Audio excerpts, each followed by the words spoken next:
Olá, hoje estou de frente de um fenômeno da educação física brasileira, a professora Dandara Carvalho Soares. Ela, que é natural de São Paulo e conquistou recentemente o primeiro lugar no 5º concurso nacional de pesquisa sobre cultura afro-brasileira, Prêmio Palmares 2015, com a sua monografia, que tem como título a temática afro-brasileira no contexto da educação física escolar, construída juntamente com sua orientadora, professora doutora Soraya Cristiana Darido, da Faculdade de Educação Física de Rio Claro. E foi na educação física que ela, Dandara, encontrou a alegria para trabalhar com a igualdade racial, sendo a criadora da MPB, Monografia Preta Brasileira. E ela, Dandara, é ligada nas suas origens africanas. Dandara, a nossa primeira pergunta. Pensando no contexto político-social do nosso país, regido pelas ideias republicanas democráticas, que posturas incompatíveis com a democracia devemos evitar em nossa ação docente, enquanto professores de educação física? Primeiramente, boa tarde. É uma honra estar aqui nesse programa, né, de frente com a Lili. Estou muito feliz por ter sido convidada e eu vou tentar responder essas questões, né? Falar que eu também admiro muito você, Lili, que é uma excelente profissional também de educação física. Então, estou aqui para a gente tentar construir essas questões, né, tirar só algumas dúvidas. Em relação à sua primeira questão, que é de forma geral, o que não devemos fazer, né, nesse contexto de escola democrática e republicana. Bom, esses conceitos são conceitos que basicamente é para trabalhar de forma, digamos que imparcial, né? Porém, eu acho que é muito difícil a gente ser 100% imparcial na nossa atuação, na nossa vida, assim, porque todo ser humano tem as suas crenças, os seus valores, no que ele acredita. Então, o papel do professor, né, que muitos dizem que é a transmissão do conhecimento, que do meu ponto de vista não é bem assim, eu acho que é muito difícil a gente chegar, dividir esse conhecimento com o aluno sem ter um conceito sobre aquilo, né? Então, acho que o que a gente deve fazer, na verdade, não se martirizar achando, não, mas como que eu vou trabalhar esse conteúdo de forma imparcial? Eu acho que a gente tem que chegar na sala de aula e abrir todas as possibilidades que esse conteúdo ele possui. Trazer o que está acontecendo na atualidade, na nossa sociedade, o que está acontecendo, por exemplo, nas novelas, nos programas de esporte, em noticiários. Então, eu acho que a parte democrática e republicana é o aluno ter acesso e o conhecimento dessas diversas possibilidades dessa prática corporal, por exemplo.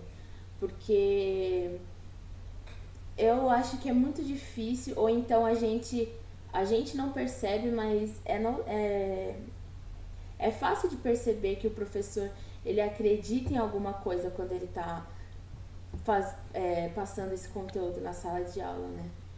Então eu acredito que eu não respondi, na verdade, né? O que não fazer.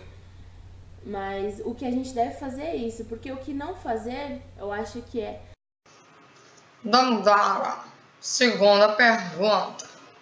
A educação física escolar brasileira passa por um processo de transformação que nos coloca diante do abandono de um discurso legitimador, centrado no exercitar-se para, por outro, nas dificuldades encontradas na construção e efetivação de um novo modo de legitimação no espaço escolar. Nesse sentido, Dandara, qual o nosso principal desafio em relação à educação física escolar atualmente? É uma boa pergunta, né? Então, realmente acredito que a educação física esteja entre o não mais e o ainda não, porém ela está mais próxima do ainda não, né? Porque a educação física escolar não é mais esportivização, não é mais alto rendimento, e não é somente mais focar na saúde, né? Eu acho que com esses movimentos renovadores, os professores estão tendo uma formação voltada para a questão da cultura corporal, né? Que é o nosso objetivo, né? Então, acho que, na verdade, o grande desafio não é nem provar para a escola e nem para os alunos a importância da educação física na escola, mas eu acho que é os próprios professores eles terem a noção de por que eles estão nesse ambiente, por que é obrigatório ter educação física escolar. Então, acho que tendo essa concepção estabelecida, a gente vai sair desse ainda não, porque a gente sai de um movimento que antes ou era ginástica, ou era treinamento militar, ou esporte. E agora a gente vem e se depara com a cultura corporal, que tem uma gama de possibilidades enorme. Então o professor ele realmente fica um pouco perdido, né? Mas agora com algumas orientações dos currículos estaduais, da base nacional, então acho que o professor ele já está tendo recursos para se pautar e planejar as suas aulas. Porém, eu acho que ainda há um déficit muito grande na graduação, né, na formação do professor. Porque eu tive, em relação a essa questão de concepção da educação física escolar, eu tive muito bem tratada na Unesp de Rio Claro, mas na maioria das graduações, ou então dos professores que foram formados na década de 80 e 90, eles ainda têm essas concepções de esporte, de somente prática, de educação física tem que estar na quadra a todos os momentos. Então, acho que o grande desafio é a gente ter essa definição, entre aspas, do que é educação física escolar e para que ela serve. Para os próprios profissionais, que ele tendo esse discurso, ele vai conseguir se legitimar tanto para a gestão escolar quanto para os seus alunos.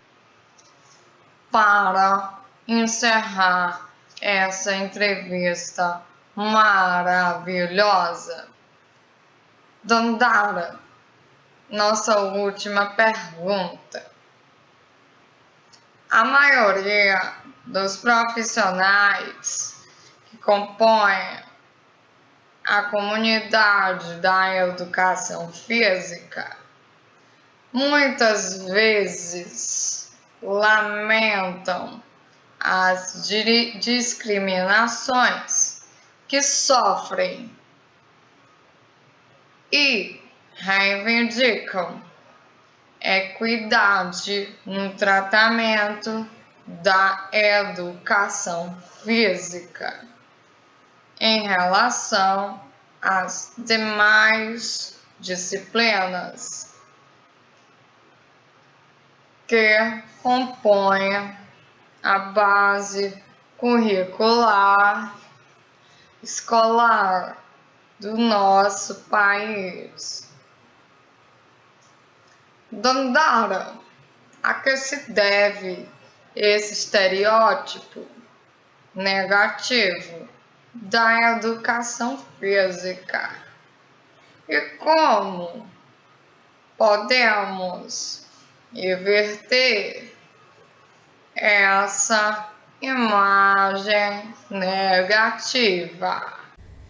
Bom, essa questão da imagem negativa da educação física, né? Ela tá muito relacionada à questão anterior que você perguntou para mim, Lili, que é a questão do entre não mais ou ainda não. A gente não é, a educação física escolar não é uma área legitimada, assim, para a sociedade. Então, o que os alunos, o que os pais, o que a própria escola pensa? Que a educação física tem que estar na quadra, tem que dar esporte, o aluno tem que correr, tem que suar. E isso é um grande problema, né? Porque a gente sabe que a educação física extrapola muito mais do que isso. E, infelizmente, a nossa aula é exposta. Na aula de matemática, ninguém vê o professor. Na aula de história, na aula de artes, de biologia, enfim. Eles ficam na sala de aula dando a sua aula.